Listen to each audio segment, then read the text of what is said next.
Todd Family YouTube video, wherever you are, whatever you may be doing. Thank you so much for making Ref Brandon and the Todd family part of your day. We always greatly appreciate it. If you jump on here live here on this Monday evening, feel free to leave a comment in the comment section down below. Make sure to give the video a like, a thumbs up. If you have not yet subscribed, please do so and share the video on all social media platforms. Tonight, we're going to talk some NASCAR, and then we're going to talk something I've talked about before, but it still never ceases to amaze me. And that is, why are sports fans in general so ignorant? And I'll tell you why I asked that question coming up here in a few minutes. But first, yesterday we had the Duramax Texas Grand Prix powered by Rayladine. And that, of course, was from Circuit of the Americas in Austin, Texas.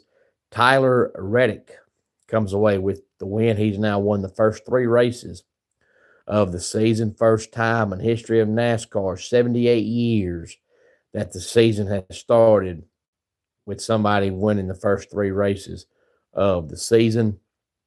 The road course specialist, Shane Van Gisbergen, comes home second, followed by Christopher Bell, Ty Gibbs, and Michael McDowell. And we had Kyle Larson, Chase Elliott, Ryan Blaney, AJ Allmendinger, and Denny Hamlin rounding out the top 10.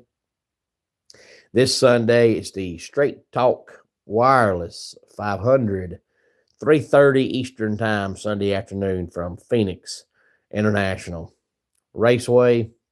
And according to the old school NASCAR fans, this will actually be the first official race of the season, because NASCAR, of course, for many years, made its living. It's still known for being, mainly either 1 mile racetracks or 1.5 mile racetracks. And then the first two races this year were what we used to call restrictor plate drafting races. And then you had the road course race yesterday. So 3 races in, and we have not had a 1 mile or 1.5 mile race yet. That'll change on Sunday, so the first oval of the season. So we'll have our first actual real race of the season this Sunday from Phoenix.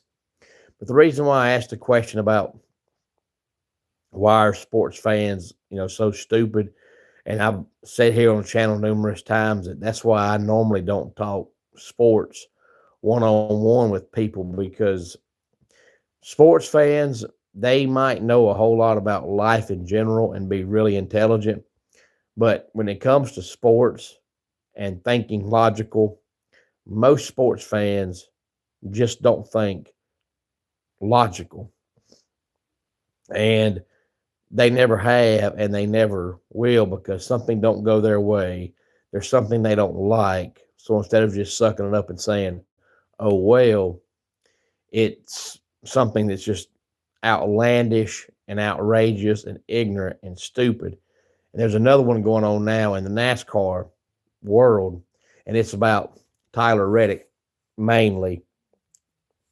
Tyler Reddick, of course, drives for 2311 Racing, which is, for the most part, the majority owner is Michael Jordan. Now, in the off season, there was a lawsuit, and I hate talking about it, I hate bringing court cases into sports, but in this situation, you have to explain, what's going on with Tyler Reddick. But in the off season, 2311 Racing sued NASCAR. Now, the lawsuit started last year, but it didn't finish up and wrap up until the off season.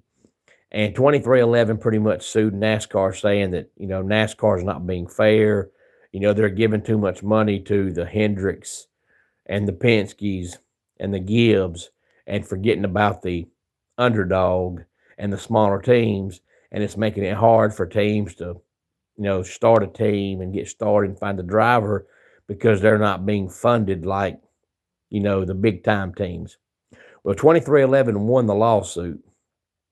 So now you got fans being stupid saying that Tyler Reddick is winning because of the fact 2311 sued NASCAR in the offseason. First of all, and I've said this numerous times,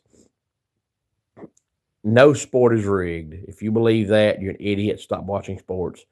But second of all, if there was a sport that was rigged, NASCAR would be the hardest one to rig because there's just too many things that's out of your control. You could say, hey, today so-and-so's day to win the race, but lap 20, his motor blows out. Well, guess what? He ain't winning. Have a bad pit stop, lose a lap, lug nut gets caught on the tire. Guess what? You ain't winning. You get caught in a wreck. Any of that stuff could happen. So out of all the sports to try to, rig up, NASCAR would be the hardest one. But in this situation, it doesn't even make any sense. I'd understand it if the lawsuit was still going on and NASCAR was trying to let, any of the 2311 drivers win, hoping that 2311 drops the lawsuit.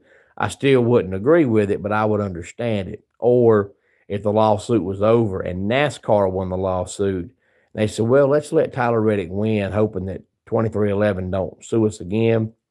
But you're trying to tell me that you go to court, 2311 sues NASCAR for millions and millions of dollars. They win the lawsuit, take all this money from NASCAR, and then NASCAR is going to say, well, since you sued us, took our money, we'll let you win now. That is about the dumbest thing I think I've ever heard in my entire life. I mean, they're stupid, but then they're stupid. And that's why I say sports fans are ignorant, because for whatever reason, and maybe I'm just logical because I don't let sports run my life. I just watch it for the love of the sport and don't care really what happens because life goes on regardless. But most sports fans, no matter what sport it is, they get so invested in that sport or their team or that driver, whatever the sport may be, that when something they don't like happens, they just can't face reality. So instead of facing reality, they just say the most outlandish, stupidest stuff I've ever heard. But just saying some of this stuff makes me think, how stupid can you be to actually believe this bunch of nonsense? That somebody's going to sue NASCAR, win the case, take all this money from NASCAR, make NASCAR look bad, and then NASCAR is going to say, well, since you sued us and you won, we'll let you win races. That don't even sound logical. Any thoughts on any of this? Please feel free to let me know. Let's go ahead and get our dad joke of the day in here. What do you call a lazy kangaroo? A pouch potato. And that does it for today's Ref Brandon and the Todd Family YouTube video. Until next time, it's Ref Brandon saying, just like in pro wrestling, life can be over by the count of 3. Tell your friends and family